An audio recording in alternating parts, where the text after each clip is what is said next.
that it has a completely self-sustaining ecosystem with its own climate conditions. Hundreds of meters underground, the clouds you're used to seeing in the sky form inside this cave. Sondong even has an untouched prehistoric rainforest hidden far below the surface, and a vast underground river. From transparent fish to colorful monkeys, over 250 endemic plant and animal species live in this underground world. 7 new animal species were recently discovered here and are unique to this place. Stretching 9 kilometers in length, this cave holds 38.5 million cubic meters of space, and its passages are so enormous that a 40-story skyscraper could fit inside, and its giant stalagmites are rising like towers of ancient cities. Walking inside, it's impossible not to feel as small as a tiny bug. Can a rock move on its own? Sondong even contains phytokarst rocks, which move towards the sun like semi-living organisms. Rare cave pearls and many other unique formations are also found here. For 3 million years since its formation,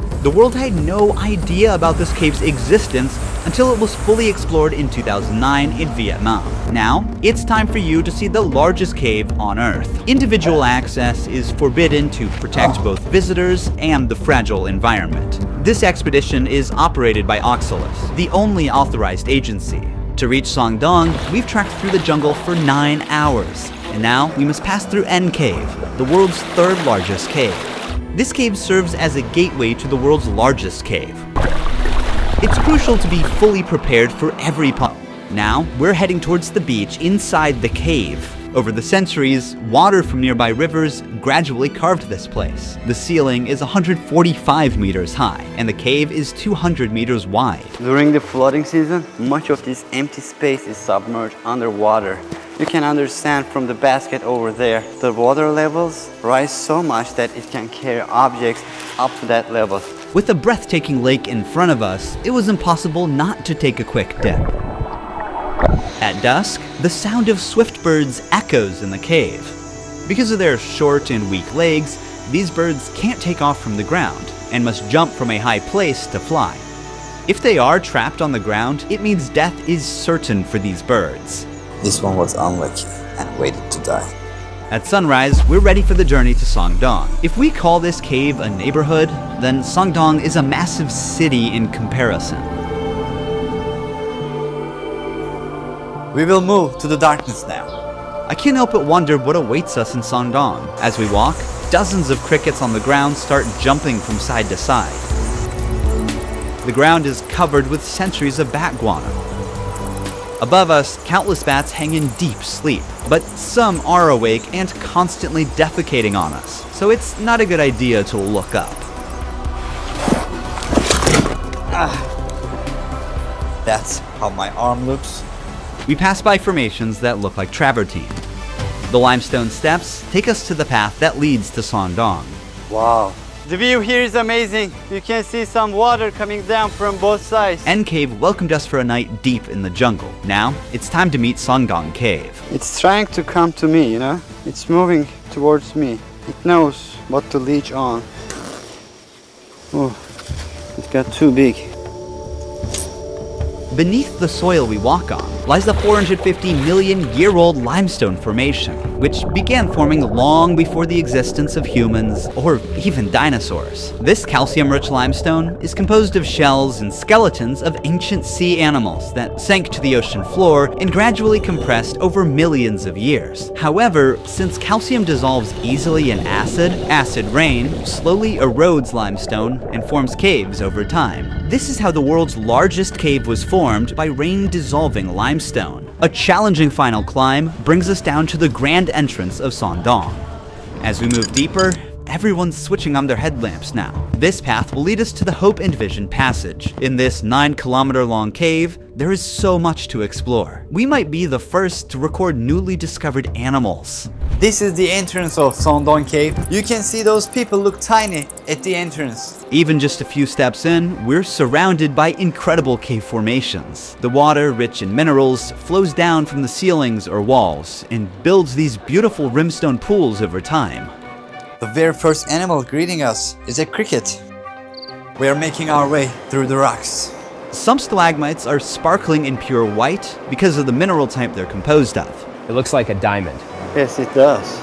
There's a huge stalactite in bronze color resembling frozen waterfalls. The orange-brown hue suggests the presence of iron or other minerals mixed within the limestone. Some stalactites have actually broken off from the ceiling and fell down to the ground. That one in the middle is a fault line. It was formed because of tectonic movements of the Earth. Sondong's enormous size is not just the result of water erosion, but also the fractures caused by tectonic movements, which created pathways for water to flow deeper. There's a huge river in this part of the cave. If you fall, you can't swim. It's so fast. Heavy rains feed many rivers here, and a large and fast river now flows through the cave. How did this come to life? We are like hundreds of meters inside the cave. There is no sunlight. Heavy floods can bring soil and plant stems into the cave. That's why we see a sprouted seed here. Unfortunately, without sunlight, they won't survive for long. The flood also brought spores in, so now there are mushrooms growing here. The moisture and darkness are perfect for them. Just yesterday the water reached up to here. It carried a lot of mud with it. It's so recent, as if the flood just happened here. Signs of the incident are still visible. We reached the Hope and Vision Passage. This is the largest part of the cave. I'm standing next to the tallest stalagmite in the world. It is 80 meters high. It took an average of 800,000 years for these minerals to accumulate on the ground as water dripped from the ceiling and formed this massive stalagmite. The reason it got so huge is because it grew in a part of the cave where the ceiling is over 170 meters high and more than 130 meters wide. So this part of the cave is as large as a 40-story skyscraper could fit, and even a double-decker aircraft could fly through. You can see the light coming from the first dolin very far ahead. That's where we are heading. We spot cloudy-like white patches on the ground. What is this? A spider web. When they sense vibrations of a trapped insect, the spider jumps out, bites the prey, and returns to the funnel to eat. These are sand towers. When water drips from above, the parts under the pebbles are protected while their surroundings erode, and in the end, it forms these towers. It looks like a small metropolis. If you carefully look at it, there's a guy standing on the top of that rock. Our teammate in the far distance is now standing on a stalagmite of 60 meters in length. We move 3 kilometers forward in the cave.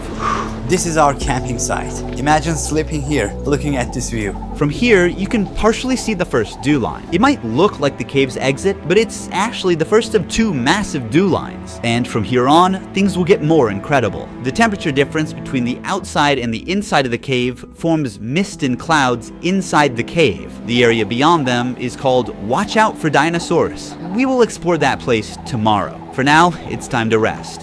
Now we are going to first dolin. This is the next day. There will be a lot of things that we will see today. Let's go. We are crawling through narrow passages to get to the first dew line. Very narrow point. These sticky threads are traps belonging to cave worms. They produce a blue-green light from their tail to attract flying insects to these sticky threads. Once an insect gets stuck, the larva pulls up the thread with its mouth and eats its prey. This limestone is the oldest limestone in Southeast Asia. It is more than 400 million years old. While some sea creatures become part of the limestone, others mineralized and ended up as fossils, like you see in this example. We'll get into the details of this fossil later. We're almost there. Sun! Wow, it takes for water droplets to reach the ground for like 20 seconds from up there. What is the height of this wall? It's around 140 meters. Everything is huge here. When you look up, you can see the trees of the rainforest surrounding the opening. But right now, we are meters below and still inside the cave. The reason why this hole exists is that hundreds of thousands of years ago, the river flowing inside Sondong eroded the limestone and weakened the roof. The roof couldn't hold up and collapsed, creating this giant hole above. So the light gave life to these algae and mosses. In the afternoon, we'll go to Dolin number 2. It's very different. You'll see a real jungle there. But first, let's see the first of the last 2 incredible formations here. This is also a stalagmite, but it's a different one. It owes its unique layered shape to the waterfalls. These are phytokarst formations. They are rare limestone formations shaped by the growth of algae, mosses, and microorganisms together with calcium carbonate. Since both biological and geological processes shape them, they're like partly a living and partly non-living. Here you can see the phytokarst formations moving toward the sun like a hand extending from the cave. Climbing 1 kilometer down and up in the dark, we finally reached our next destination. This is the second dolmen, much bigger than the first one. This looks amazing. All of a sudden, we are in a forest, in a cave. Look here, they're so dense. The roof of the cave at this point collapsed as a result of the intersection of two main faults, forming a dew line on the surface 252 meters above where we are. The collapsed cave roof allowed sunlight to enter, giving rise to an entirely new ecosystem. Despite extreme conditions, plants and animals have managed to adapt and turn this place into a unique underground rainforest. As we move forward towards the light, the height of the plants grow. The soil makes it perfect to form a rainforest. A large portion of the soil here consists of bat guano. It is accumulated for millions of years and is highly fertile. The soil here is deep and full of small holes. There is an insect in each hole, and the insects are making traps in these holes to catch animals. This jungle is huge. The biologists have found more than 200 species of plants and almost 60 species of animals living in this area. There are some monkeys on trees. This might be the only cave where monkeys live. Most primates typically prefer trees as their habitat, and cave environments are not suitable for them. However, this extraordinary cave has become a new living space for certain species. We came across a centipede, and snakes are living in this forest as well. Sound of this forest is calming. Even the explorers who first came here in 2009 thought they'd found the exit for a moment. Remember that we are in a cave. This cave has its own rainforest. All of these trees get thinner but taller to reach the sunlight coming from above. That's why all of them are very thin, but very tall compared to their width. Certain trees reach heights of 40 to 50 meters. It's because the trees prioritize height to maximize sunlight absorption. This is the remains of a snail. Monkeys catch these snails and break them with stones, then eat them. As we move through the cave, we start coming across signs red-shinned dukes have left behind.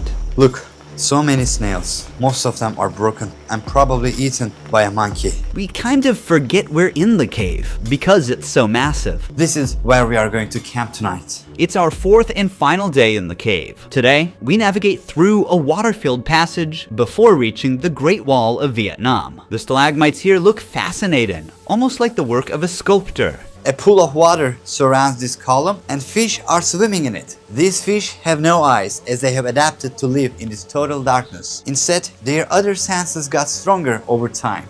See how it doesn't give any reaction to the shadow of my hand or the movement? It doesn't see anything. Like the fish, this cricket is completely blind. It doesn't see me.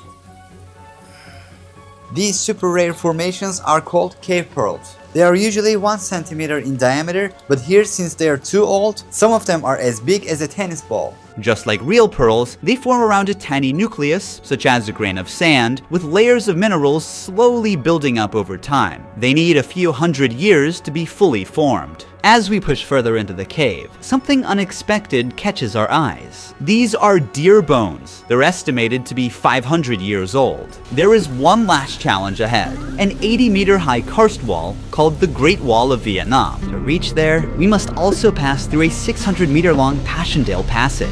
The passage is now filled with water and is turned into a breathtaking jade green lake. It's so high that the light does not reach to very top. After the wall, the light from the exit is visible from 500 meters away. We've explored the world's largest cave from one end to the other, yet on the 4th day of the exploration, one mystery still remains. Which ancient creature the fossil we saw in Doong belongs to? I'm open